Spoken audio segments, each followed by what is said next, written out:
ꯑꯍꯥꯟꯕ ꯃꯛꯇꯗ ꯁꯦꯅꯦꯜ ꯑꯁꯤꯒꯤ ꯃꯥꯏꯀꯩꯗꯒꯤ ꯃꯌꯥꯝꯕꯨ ꯇꯔꯥꯝꯅ ꯑꯣꯛꯆꯕꯒ ꯂꯣꯏꯅꯅ ꯏꯀꯣꯛꯅꯣꯅ ꯈꯨꯔꯨꯝꯖꯔꯤ꯫ ꯃꯌꯥꯝꯒꯤꯗꯃꯛꯇ ꯉꯁꯤꯁꯨ ꯅꯨꯡꯉꯥꯏꯔꯕ ꯐꯨꯡꯒꯥ ꯋꯥꯔꯤ ꯑꯃ ꯄꯨꯗꯨꯅ ꯂꯥꯛꯆꯔꯤ꯫ ꯋꯥꯔꯤ ꯑꯁꯤꯒꯤ ꯃꯃꯤꯡꯅ ꯇꯣꯉꯥꯟ ꯆꯥꯕꯒꯤ ꯋꯥꯊꯣꯛ꯫ ꯋꯥꯔꯤ ꯑꯁꯤꯕꯨ ꯏꯕꯤꯔꯛꯄꯅ ꯃꯦꯂꯣꯗꯤ ꯑꯦꯜ꯫ ꯍꯧꯖꯤꯛ ꯃꯌꯥꯝꯒꯤ ꯃꯐꯝꯗ ꯋꯥꯔꯤ ꯑꯁꯤ ꯈꯨꯗꯣꯜ ꯇꯝꯖꯔꯛꯂꯒꯦ꯫ ꯃꯌꯥꯝ ꯄꯨꯟꯅ ꯇꯥꯃꯤꯟꯅꯔꯁꯤ꯫ ꯂꯩ ꯃꯍꯜ ꯑꯃꯗꯤ ꯆꯥꯎꯔꯦꯟ ꯃꯈꯣꯏ ꯑꯅꯤꯒꯤ ꯃꯆꯥ ꯑꯍꯨꯝ ꯂꯩ꯫ ꯑꯍꯟꯒ ꯌꯥꯏꯃꯒꯅ ꯅꯨꯄꯥꯅꯤ, ꯑꯇꯣꯝꯕꯤ ꯑꯗꯨꯅ ꯅꯨꯄꯤꯅꯤ꯫ ꯃꯆꯥꯅꯨꯄꯤꯗꯨꯁꯨ ꯃꯌꯨꯝ ꯄꯥꯟꯈ꯭ꯔꯦ꯫ ꯍꯧꯖꯤꯛꯇꯤ ꯆꯥꯎꯔꯦꯟ ꯑꯃꯗꯤ ꯂꯩ ꯃꯍꯜ ꯃꯈꯣꯏ ꯑꯅꯤ ꯃꯃꯧ ꯐꯪꯂꯤ꯫ ꯃꯆꯥꯅꯨꯄꯥ ꯑꯍꯟ ꯂꯨꯍꯣꯡꯕ ꯏꯀꯨꯏ ꯀꯨꯏꯗꯅ ꯃꯆꯥꯅꯨꯄꯥ ꯌꯥꯏꯃꯁꯨ ꯑꯃꯨꯛ ꯂꯨꯍꯣꯡꯈꯤꯕꯅꯤ꯫ ꯃꯃꯥ ꯃꯄꯥ ꯑꯣꯏꯕ ꯃꯈꯣꯏ ꯑꯅꯤꯅ ꯉꯝꯅꯕ ꯍꯣꯠꯅꯈꯤꯕꯅꯤ꯫ ꯑꯗꯨꯕꯨ ꯅꯧꯅ ꯌꯨꯝꯁꯤꯗ ꯂꯥꯛꯂꯤꯕ ꯃꯣꯏ ꯑꯅꯤ ꯑꯁꯤ ꯀꯌꯥ ꯌꯥꯅꯗꯦ꯫ ꯌꯨꯝꯒꯤ ꯊꯕꯛ ꯇꯧꯕꯗ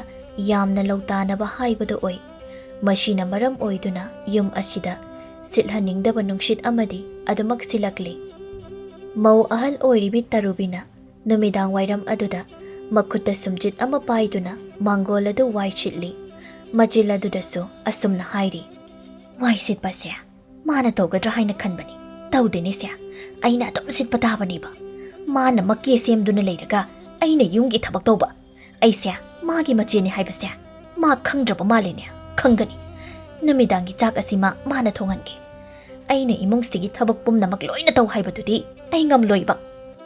ꯋꯥꯏꯗꯣ ꯁꯦꯡꯕꯣꯏ ꯁꯦꯡꯗꯕꯣꯏ ꯄ꯭ꯔꯞ ꯄ꯭ꯔꯞ ꯁꯤꯠꯂꯤ꯫ ꯑꯗꯨ ꯂꯣꯏꯔꯒ ꯃꯍꯥꯛ ꯏꯃꯨꯡꯗ ꯆꯪꯈꯤ꯫ ꯁꯨꯝꯁꯤꯠꯇꯨ ꯃꯐꯝ ꯆꯥꯅ ꯊꯝꯂꯨꯔꯒ ꯃꯅꯥꯎꯅꯨꯄꯤꯒꯤ ꯀꯥꯗ ꯍꯥꯏꯐꯦꯠ ꯆꯪꯗꯨꯅ ꯍꯥꯏ: "ꯏꯅꯥꯎ, ꯅꯨꯃꯤꯗꯥꯡꯒꯤ ꯆꯥꯛ ꯑꯁꯤꯃ ꯅꯪꯅ ꯈꯔ ꯊꯣꯡꯉꯣ."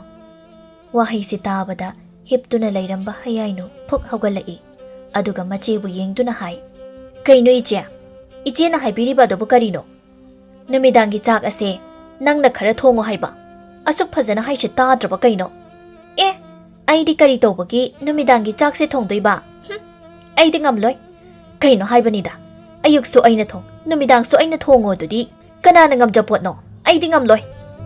"ꯍꯩ, ꯅꯪꯅ ꯑꯌꯨꯛꯇ ꯆꯥꯛ ꯊꯣꯡꯉꯦ ꯍꯥꯏꯗꯨꯅ ꯑꯩꯅ ꯌꯨꯝꯒꯤ ꯊꯕꯛ ꯄꯨꯝꯕꯗꯤ ꯂꯣꯏꯅ ꯇꯧꯕ ꯅꯠꯇ꯭ꯔꯥ? ꯍꯧꯖꯤꯛ ꯐꯥꯎꯕ ꯑꯩꯅ ꯊꯕꯛ ꯇꯧꯔꯤ꯫ ꯑꯌꯨꯛꯇ ꯆꯥꯛ ꯊꯣꯡꯈ꯭ꯔꯕꯅꯤꯗꯣ ꯍꯥꯏꯗꯅ ꯏꯃꯨꯡꯒꯤ ꯊꯕꯛ ꯃꯅꯥ ꯑꯃꯠꯇꯗꯤ ꯌꯥꯎꯗꯦ꯫ ꯃꯁꯤꯅ ꯀꯔꯤꯅꯣ?" "ꯑꯗꯨꯒ ꯃꯔꯤ ꯑꯃꯠꯇ ꯂꯩꯅꯗꯤꯌꯦ꯫ ꯏꯆꯦꯒ ꯑꯩꯒ ꯌꯥꯅꯈꯤꯕꯒꯤ ꯃꯇꯨꯡ ꯏꯟꯅ ꯑꯌꯨꯛꯇꯅ ꯆꯥꯛ ꯑꯩꯅ ꯊꯣꯡꯕ, ꯑꯗꯨꯒ ꯅꯨꯃꯤꯗꯥꯡꯗꯅ ꯏꯆꯦꯅ ꯊꯣꯡꯕ꯫ ꯏꯆꯦꯅ ꯅꯔꯤꯟ ꯇꯜꯂꯒ ꯑꯩꯉꯣꯟꯗꯒ ꯈꯠꯅꯕ ꯈꯤꯠ ꯍꯧꯕꯤꯔꯅꯨꯀꯣ." "ꯀꯔꯤꯒꯤ ꯈꯠꯅꯕ ꯍꯧꯗꯕ?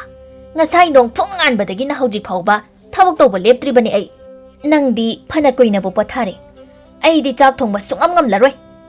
ꯍꯌꯥꯏꯅꯨ ꯃꯃꯤꯠ ꯑꯅꯤꯗꯨ ꯂꯥꯎꯊꯣꯛꯇꯨꯅ: "ꯏꯆꯦꯅ ꯍꯥꯏꯁꯤꯗꯤ ꯑꯩꯁꯦ ꯊꯕꯛ ꯑꯃꯠꯇ ꯁꯨꯗ꯭ꯔꯦ ꯑꯁꯤꯅꯤꯅꯦ? ꯆꯨꯝꯕꯨ ꯆꯨꯝꯗ꯭ꯔꯣ? ꯅꯪꯕꯨ ꯏꯃꯨꯡ ꯑꯁꯤꯒꯤ ꯊꯕꯛꯄꯨ ꯀꯔꯤ ꯁꯨꯕꯒꯦ? ꯍꯣ, ꯅꯈꯣꯏ ꯃꯌꯥꯝꯅ ꯆꯥꯅꯕ ꯁꯦ ꯍꯥꯕ ꯌꯥꯅꯕ ꯍꯥꯏꯗꯨꯅ ꯁꯤꯜꯂꯤ ꯂꯥꯡꯂꯤꯕꯗꯣ ꯅꯅꯥꯏ ꯑꯩꯅꯅꯦ, ꯀꯅꯥꯅꯅꯦ ꯍꯥꯏꯅ ꯈꯟꯕꯤꯔꯨꯔꯒꯦ? ꯑꯌꯨꯛꯀꯤ ꯆꯥꯛꯇꯨꯃ ꯊꯣꯡꯕꯁꯤ ꯈꯛꯂꯣ ꯅꯪꯒꯤ ꯅꯊꯧ? ꯏꯃꯨꯡꯒꯤ ꯊꯕꯛ ꯄꯨꯝꯕ ꯇꯧꯕꯗ ꯅꯪꯅ ꯀꯔꯤ ꯌꯥꯎꯏ?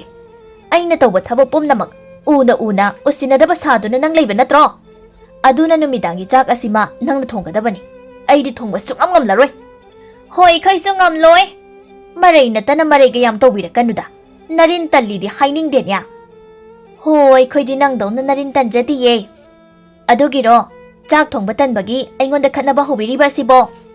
ꯃꯈꯣꯏ ꯑꯅꯤ ꯑꯁꯨꯝꯅ ꯀꯟꯅ ꯂꯥꯎꯅꯔꯤ꯫ ꯃꯄꯥꯗ ꯐꯝꯗꯨꯅ ꯂꯩꯔꯤꯕ ꯃꯅꯦ ꯃꯀꯨ ꯑꯣꯏꯔꯤꯕ ꯃꯈꯣꯏ ꯑꯅꯤꯗꯤ ꯃꯊ꯭ꯋꯥꯏ ꯌꯥꯝꯅ ꯋꯥꯖꯩ꯫ ꯆꯥꯎꯔꯦꯟꯅ ꯍꯥꯏ: "ꯂꯩꯃꯍꯜ, ꯏꯃꯧ ꯂꯥꯛꯂꯒ ꯅꯨꯡꯉꯥꯏꯒꯅꯤ ꯍꯥꯏꯅ ꯈꯜꯂꯨꯕ ꯄꯨꯝꯅꯃꯛ ꯑꯣꯟꯅꯔꯦꯅꯦ꯫ ꯃꯤꯀꯨꯞ ꯈꯨꯗꯤꯡꯒꯤ ꯈꯠꯅꯕ ꯂꯥꯎꯅꯕ, ꯑꯁꯤꯕꯨ ꯀꯔꯤꯅꯣ ꯍꯥꯏꯕꯅꯤ?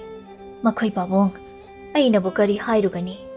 ꯃꯇꯝ ꯄꯨꯝꯕꯗ ꯃꯈꯣꯏ ꯑꯅꯤꯁꯦ ꯑꯗꯨꯃꯛ ꯂꯧꯇꯥꯟꯅꯗꯨꯅ ꯂꯩꯅꯦ꯫ ꯑꯩ ꯍꯥꯏꯐꯝ ꯈꯪꯗ꯭ꯔꯦ꯫ ꯌꯥꯆꯪ ꯅꯛꯄꯁꯤꯗ ꯃꯈꯣꯏ ꯑꯅꯤꯅ ꯂꯥꯎꯅꯔꯤꯕꯁꯤ ꯌꯥꯝꯅ ꯐꯠꯇꯦ꯫ ꯅꯪ ꯑꯃꯨꯛꯇ ꯈꯥꯝꯗꯣꯛꯂꯨꯁꯨ." "ꯃꯈꯣꯏ ꯄꯥꯕꯨꯡ, ꯑꯩꯕꯨ..."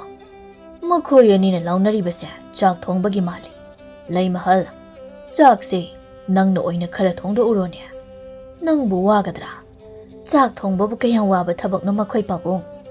ꯃꯈꯣꯏꯅ ꯂꯥꯎꯅꯕꯁꯦ ꯑꯩ ꯌꯥꯝꯅ ꯇꯥꯅꯤꯡꯗꯦ꯫ ꯅꯪ ꯑꯝꯇ ꯈꯥꯝꯗꯣꯛꯂꯨꯁꯨ, ꯆꯥꯛꯇꯣ ꯅꯪꯅ ꯑꯣꯏꯅ ꯊꯣꯡꯂꯣꯀꯣ." "ꯍꯣꯏ ꯃꯈꯣꯏ ꯄꯥꯕꯨꯡ." ꯑꯁꯨꯝꯅ ꯍꯥꯏꯗꯨꯅ ꯂꯩꯃꯍꯜ ꯍꯧꯒꯠꯇꯨꯅ ꯏꯃꯨꯡꯗ ꯆꯪꯈꯤ꯫ Mamau anina launariba mafamduda changduna mana hai. Hai, kari taure haibano? Noi anina sida muk launariba sibo.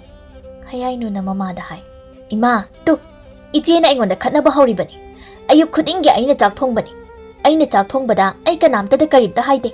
Aduga numidang magi chak thonglamdai asidana aibu thongoyi. Sibo ima, taba yabo waraba. Tarubina amuk. Ima, mana ayukta chak khazing thongi haibagi namada yumgi thabak amata mahakna tawba yawba nate. Aina loina tawribani. Kanana ngamgani, madi numit chupa phamongda pothaduna su leiriba. Nang su pothariba dudi. Hey, aikhoi ngai haktani. Lei mahal na khami. Yaresi. Nababong na saubuna loire. Matungda asumna khatnagano. Hayainuna wa ama sat phaijilai. Ima, sumaina sum tongnaradoi oidi. Nakhai masengna tongana chanabana yamna phani. Adu oidi magi thokpa chak thonglesu thongnaridana. Tarubina. Hai, nang haidu kaino. Tongan chaba kaina. Sina phatro. Asuk yamna marai mara tawdoi oidi tongana ko hek chaba. Sina phani. Lei mahalna. Imawi bema. Nangi wado amukta ngaiko. Tongana chabagi wari se khara tapna khanasiko. Kaino ima, karigi khara tapna no. Iche sina aingonda krak yengsinduna khatnaba asuk yamna hobiriba se. Ima su loina khangliba natro. Tarubina. Hai, pau yamna henjingano. Na chinbal to kaini. Chinbal kaini kaina. Se thugai biro ne. Se thugai biro. Mashi. Aingonda tasingna hore ni masya. Lei mahalna. Nakhoi anibu tumina leiro kaidogya. Nakushu mai hauna sauri mi. Ya changlakpa sida launaba phatte tumina leiro. Tarubina. Ima, aidi chak thongba ngamloi. Masigi tongan chabi pambi nupi se. Mangondo aina thonghallo. Hare! Aina kari tobagi chak thongjaru doiba. Thongloi aidi. Thongdaba yaroi. Ho thongloi ye aidi. Suk thong hek thongloi. Ima, masigi angang se phurage. Yari to o haiwani ya. Chak khazik thongbagi adumna marai tongnagadaba nate. Tumina leiro. Chak to ima thongbirage yare. Masida hayainuna mamada. Kaino ima, imana karigi chak thongdoiba. Numidangdi iche na chak thonggadabani. Iche ki mahut imana chak thongbadi yaroi. Tarubina amuk. Karigi yaroi doiba. Nangna thongningdraba natro. Imana thongjarasani. Imana thongba sunga yaroye. Aina thongba tara kandana aina adum thongba. Aduga iche gidana imana thongba. Yaroi. Masi yaba wanate. Kaino haibanida. Imana wa amu phaijinbida ise. Imadum tumina leiba yadro. He angang. Nang haipa yamna sanu. Nang tumina leyu. Karigi tumina leibano. Ima, aidi chak thongba yaroi haina hairibasini ko. Ima na ngasi numidang chak hek thonglaba. Hayengdagi ai tongana chare khango. Masida Tarubina haifet kanoktuna. Haha. Kariya, nang na tongan chadoiba. Hai, tongan chaba haisidi piba ahana chagadabani ne. Nang di ahal khaiga punna dum leiminagadaba. Ngamloi. Ima pabungdi iche hoiga punna leimino. Tongan chani na charaga karigi makhoiga mukpunba. Ai ngamloi. Masidi tasing na ngawina. Piba atombana kanana tongan na chanay. Atombana mani makukon to na laikadabani khangrabra. Ho ngamloi ye. Ado ada ay khangde. Ay di ngamloi. Lay mahal. Mamaw anina hainariba wado tawa ngamjade. Kami amukso. Hoy ba? Yari ba noibo? Wasi swayda loisilasya. Numidangi chag asimi imana thongbirage. Se, nakhoi khatnarano. Hayay nuna. Numidangi chag siya. Imana thongba yaroi hebani. Kaino imana ichegi michang asu yamna changningli sibo. Lay mahal. Mamaw anina chag thongbagi lautanaba aduda. Mana oina thongbirage na hairubani. Hairuba mahakna lan batay. Tarubina. Angang. Nang chag se ay niyam na thonghaningaba natro. Nasagi pali taradi nasana thongjagadabani. Phai thongge ba. Ay na thongba chag tu nang chadabadi yaroi ko. Ay thongge khakni. Ase haiduna. Asawba amaga loina na Tarubi chakum tamna chatki. Hayayno na mamada. Ichegi michang yamna changge haina khanu. Afaba khak oiroi ko ima. Asi hairamduna maso magi kada changki. Lay mahal mamaw anigi ukhiba mataw. Madubu urubada magi mitlu anida pirang ihaurakli. Maithong pumba imak makshili. Nakoy ase. Ayigi imaw niko. Makhong adu tapna thangduna mahak mapalda thoglai. Phamduna leiriba mapuroibagi nakta phamthai. Tarubi chak adu thongba hawi mathanta sauna haijay. Angang mana aingonda asiyong na sinaraba phai khangani ba. Aina thongba sak enchang yamna chaning labani na ai hojik thongge ba. Nang aina thongba se chadaba sukya yaroi. Ngarangi ngakha mana Tongan na Chabagi wa kaina khangni haishini ai togi ba. Magi enchang saruk to morok taktai hapjinge ba. Murum sonduna chak adu makha ta na thongli. Hayaino na hipna wakhal khalli. Sumaina sumtong na dayoidi Tongan na chaba na khwaidagi phani. Mi yamna usiloi dori. Is hanubi asinaga ichegi mi changa changladana. Makhoi kai punna ma chajarasani. Itai inaw aikoi anita Tongan na macharaba. Mado handa halakisanoba. Masu sauna leiri. Chaure na magi nupigi saktam dubu yengduna. Lay mahala. Nang bukay daurage. Kari daurya. Nang na namit anida pirang ihawriba. Nang bukap labro. Lay mahal. Mapuroy pagi wahay sina. Hena dum kapning bahay bado oiri. Miss na lakada panduna layramba pirang irikto. May thong tam na shintarai. Chaure na. Hay lay mahala. Kap ka nun nang ba? Nang nakapapagjadi ko. Asi hay to na magi nupigi may thong da sintariba pirang do tay thokpi. Lay mahal na hayri. Makoy pabong. Ay nga sidi, iham na kapningi. Ay iham na kapningi. Kapahong na desi. Karisto lay tabo wasigi po. Migi mani mamaw na. Nung sitya na lay ba ubada. Ay nagkayada kalagtsaba. Ada mo ay giyoy na di panglaroy ko. Nanggi wakal doon na rin. Namawani siya, soy na wakal tarakinine. Ano na traga na makoy pabong. Imawani siya. Nung sinadabay helaktriga. Makuya ni mo Tongan na pijak rasirane. Lay mahala. Tongan na pijak hiba na chumloy dara makoy pabong. Karino nang naharido mo. Luhong ba ko'y driba na mawsing siya. Karam na Tongan na pijagani. Migi mityeng da yam na pazadi. Makoy na Tongan na jage hayrabaso. Matam kara layraga pijasi. Tabak tawi tawde hayna. Lauta na doon na layribasi. Ay di yeng pangamde niya. Layriba pumnamak. Itanta na ngam na buho na rakpada. Awana kazik supawkidi. Ano bu makoy na? Yari si Lay Mahal. Wa makatara no. Lay Mahal matamay sok na nungay jadi. Aduga Chauren magi nupigi mataw ubada mahagdi amok kahe na nungay jadi. Mana yam na luna taw jaba magi nupi Lay Mahal ni. Chauren na. Nachanu pa anido bo. Ngasi halakloy da ba jala. Hayeng halak ka ni hay na hayrambani. Pare. Hayeng hanjarak lasano. Ay koy ani sucha ngay boy na. Tatawan siya yengsi. Punshi lambida. Punna kongda minarak pamikup adudagi hauna. Asum na numidang da togliba. Tatawan yengba asi. Makoy ani tawri. Nungay tabo wakal pum na ngay hakti kautok na. Makoy ani ngay hakti nungay na. Nungay bi ipak amada. Tao na yeng minari. Tarubi na chak thongba aduloyri. Manaw nupigi inchang saruk aduda Tongan na morok mayama matakjili. Takjili da na. Si pijagi ba? Si pijarga ma kanggadabani. Manem ga makoga hana chak pizaki ge khanduna mapalda kauba thoglai. Ima, pabong, chak loire, chathok piraro. Lay Mahal ga Chaurel ga chakum da chak chaba changi. Lay Mahal na. Nanaw nupi su kaubiro da na. Ima ga pabong ga hana chabiro. Inaw ga eiga kone charage. Hoy haiduna makoy ani chak chaminari. Makoy ani chak chaba loiduna haugatkre. Hayayno na mabukning da khalli. Kaino. Chak loidaga. Chak chasi kainaga amata kauraktriba sibo. Nati. Aigi chak saruka haptraba chala. Aigi chak saruka hapta haplam da sano. Ay tawgi ba. Lan hekta tawgadabani yego. Tarubi. Manem ga mako ga chak chaba loiduna haugatkrabada. Manaw nupigi kada changduna kawi. Inaw, chak loire he, chathok lasi. Kauraklaba asida, hayayno haugatli. Sakumda changi mahak, hangi. Karin changno thongi si boyja. Kangsoy nida. Kangsoy maga, nga angawba amaga tauraba. Charo. Hayayno mabuka lambaga, shat pamtay. Chak khara kothaduna, kangsoy mahido, joro haytay. Totuna chakom mama phat hui. Maduda, morok mayama masaduna layramle. Kaino si dia?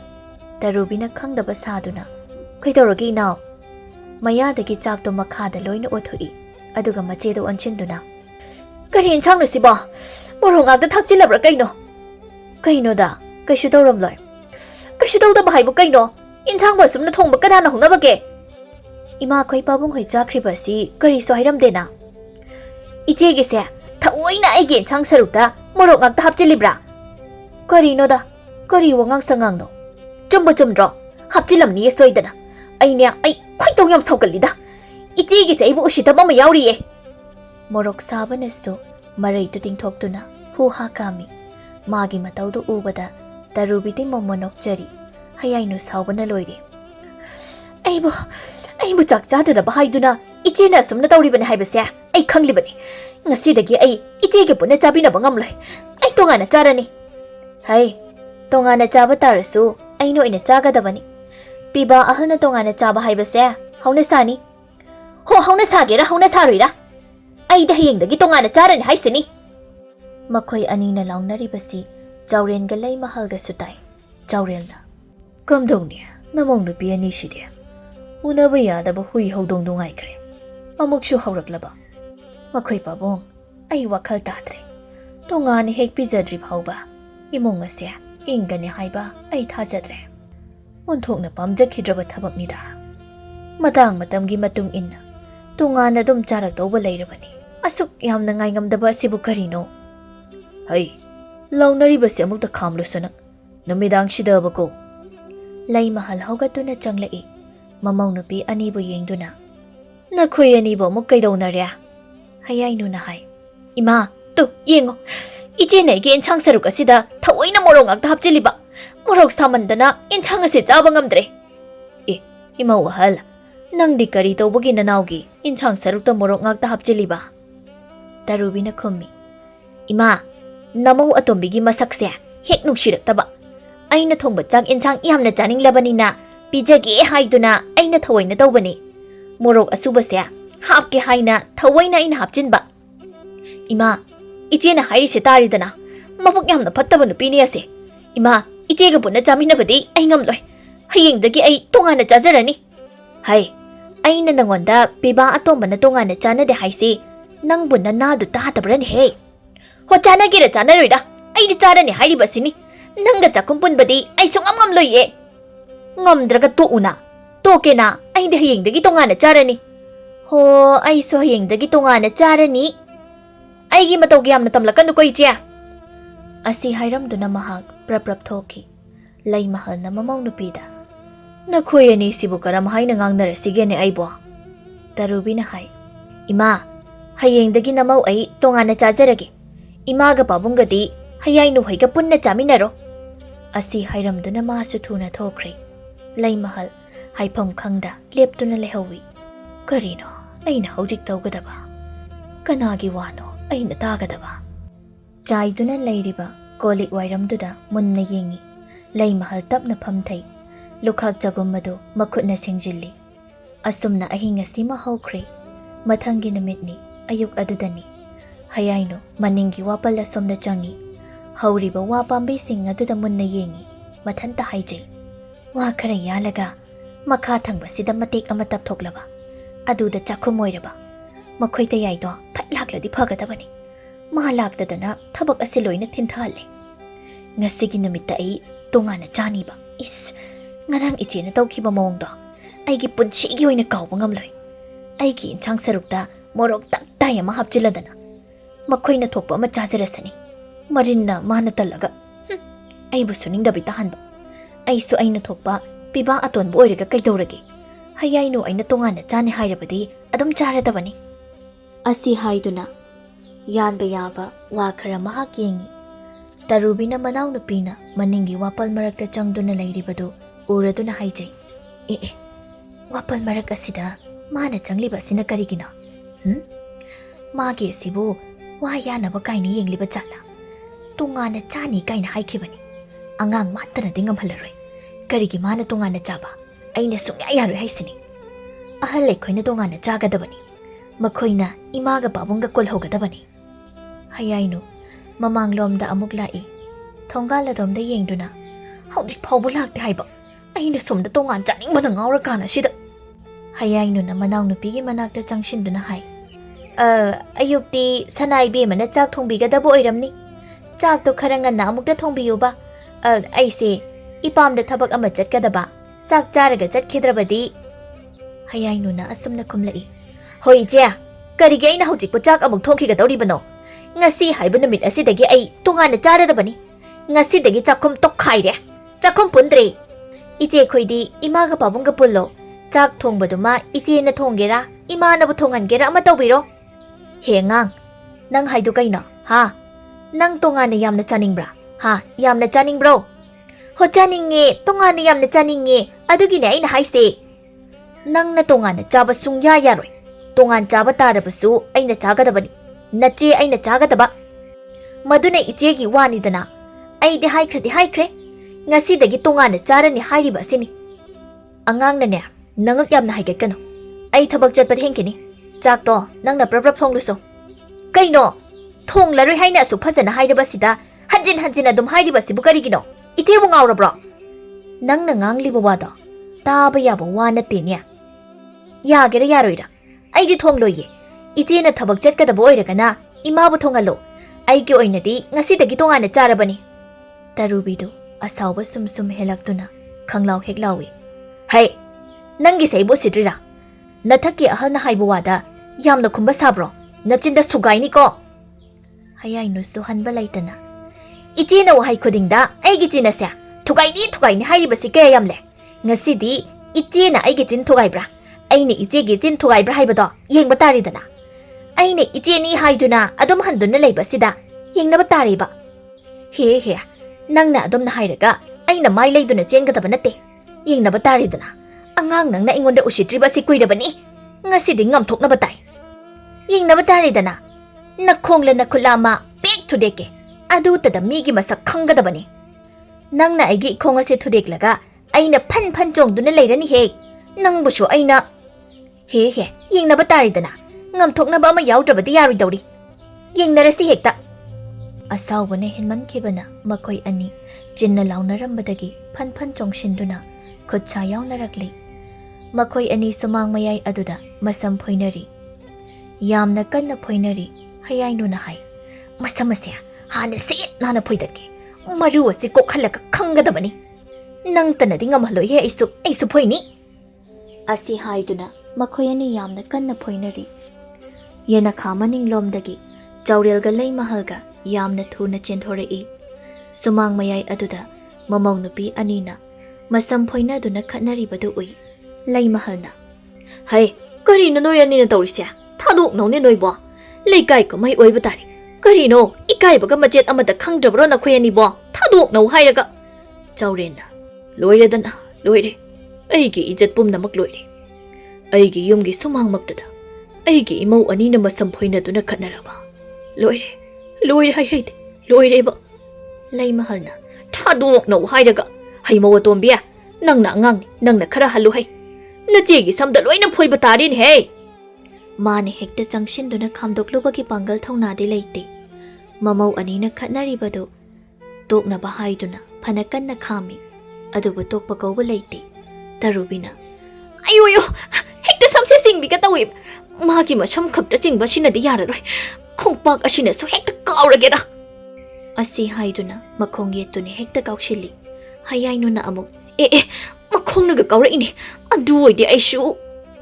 Masu amuk thok he kaushili. Makhoyani yamna kanna khatnari. Kamdong ni sidia. Leikai mi loina yengnaba tare ne. Masidi ai hai lei mahal. Ai sing holake. Jo ai hekta jaishilo. Khanaba si paktok loi dawri. Chaurena chenduna ising holoi. Madubu lei mahal na paiduna ising du khatnari ba mamau anida jo ai hekta hisilli. Adumna tawrabada khatnarama makhoyani do khangtok to I. Lei mahal na hai. Karino, ha? Karino haibani, nakhoyani na tawrise. San phawba wainadrabo matamasida. Nakhoyani na nasamphoina to na khatnariba. Naniem na ko malay haibagi usitpasu karisu tawde. Henmalli, nakhoyani yamna henmalli hairiba sini. Tarubina hai. Ima, mana hana aigi samphoiba haurini. Hayainu na amok. Ichigi usitaba matawduda phoigi yauna phoiribani. He angang, wagi wachum na ngango ko nang. Lay mahal na. ꯀꯔꯤꯒꯤꯅꯣ ꯍꯥꯏꯕꯅꯤ ꯅꯈꯣꯏ ꯑꯅꯤꯅ ꯑꯌꯨꯛ ꯑꯁꯤꯗ ꯈꯠꯅꯔꯤꯕ ꯂꯩꯀꯥꯏ ꯋꯥ ꯋꯥ ꯂꯥꯎꯕ ꯇꯥꯔꯦ ꯅꯃꯥꯏꯁꯤꯡ ꯑꯗꯨꯕꯨ ꯀꯔꯤꯁꯨ ꯏꯀꯥꯏꯕ ꯐꯥꯎꯗꯕ꯭ꯔꯥ ꯍꯥꯏꯕꯅꯤ ꯇꯔꯨꯕꯤꯅ ꯏꯃꯥ ꯑꯩꯅꯗꯤ ꯃꯉꯣꯟꯗ ꯏꯆꯝ ꯆꯝꯅ ꯑꯩꯅ ꯉꯁꯤ ꯏꯄꯥꯝꯗ ꯊꯕꯛ ꯑꯃ ꯆꯠꯀꯅꯤ ꯑꯌꯨꯛꯀꯤ ꯆꯥꯛꯇꯣ ꯈꯔ ꯉꯜꯂꯣ ꯍꯥꯏꯅ ꯍꯥꯏꯔꯨꯕꯅꯤ ꯃꯁꯤꯗ ꯃꯥꯅ ꯈꯨꯝꯂꯛꯏꯅꯦ ꯑꯩꯗꯤ ꯉꯁꯤꯗꯒꯤ ꯇꯣꯉꯥꯟꯅ ꯆꯥꯔꯅꯤ ꯆꯥꯛ ꯊꯣꯡꯕ ꯉꯝꯂꯣꯏ ꯑꯁꯤꯅꯤ ꯅꯠꯇꯦ ꯏꯃꯥ ꯇꯣꯉꯥꯟ ꯆꯥꯕ ꯍꯥꯏꯕꯁꯦ ꯀꯅꯥꯅ ꯆꯥꯅꯩ ꯑꯉꯥꯡ ꯃꯥꯅ ꯆꯥꯒꯗ꯭ꯔꯥ ꯑꯍꯜ ꯑꯩꯈꯣꯏꯅ ꯆꯥꯒꯗ꯭ꯔꯣ ꯃꯗꯨꯗꯤ ꯀꯨꯁꯤ ꯑꯩꯒꯤ ꯑꯄꯥꯝꯕ ꯑꯩꯅ ꯆꯥꯅꯤꯡꯕꯒꯤꯅꯤ ꯆꯥꯗꯣꯏꯁꯤ ꯉꯁꯤꯒꯤ ꯅꯨꯃꯤꯠꯇ ꯇꯣꯉꯥꯟꯁꯨ ꯁꯣꯏꯗꯅ ꯆꯥꯒꯅꯤ ꯃꯄꯥ ꯀꯅꯥꯅ ꯃꯣꯗꯣ ꯂꯩ ꯆꯤꯟꯗꯧꯔꯤꯌꯦ ꯏꯃꯥ ꯃꯁꯤ ꯋꯥꯉꯥꯡꯁꯤ ꯌꯦꯡꯉꯨꯅꯦ ꯃꯊꯛꯀꯤ ꯑꯍꯜꯅꯤ ꯍꯥꯏꯕꯒꯤ ꯊꯧꯒꯜꯂꯣꯟꯁꯨ ꯀꯔꯤꯁꯨ ꯎꯠꯇꯕ ꯁꯤꯗꯅꯤ ꯑꯩꯅ ꯃꯥꯒꯤ ꯃꯁꯝ ꯑꯁꯦ ꯕꯔꯥ ꯕꯔꯥ ꯐꯣꯏꯗꯠꯅꯤꯡꯂꯤꯁꯤ ꯂꯩꯃꯍꯜꯅ ꯈꯥꯝꯖꯤꯜꯂꯤ ꯌꯥꯔꯦ ꯇꯣꯛꯑꯣ ꯇꯨꯃꯤꯟꯅ ꯂꯩꯅꯔꯣꯀꯣ ꯇꯔꯨꯕꯤꯅ ꯑꯃꯨꯛꯀ ꯏꯃꯥ ꯇꯣꯉꯥꯟꯅ ꯆꯥꯕ ꯇꯥꯔꯕꯗꯤ ꯑꯩꯈꯣꯏ ꯑꯣꯏꯅ ꯆꯥꯅꯤꯀꯣ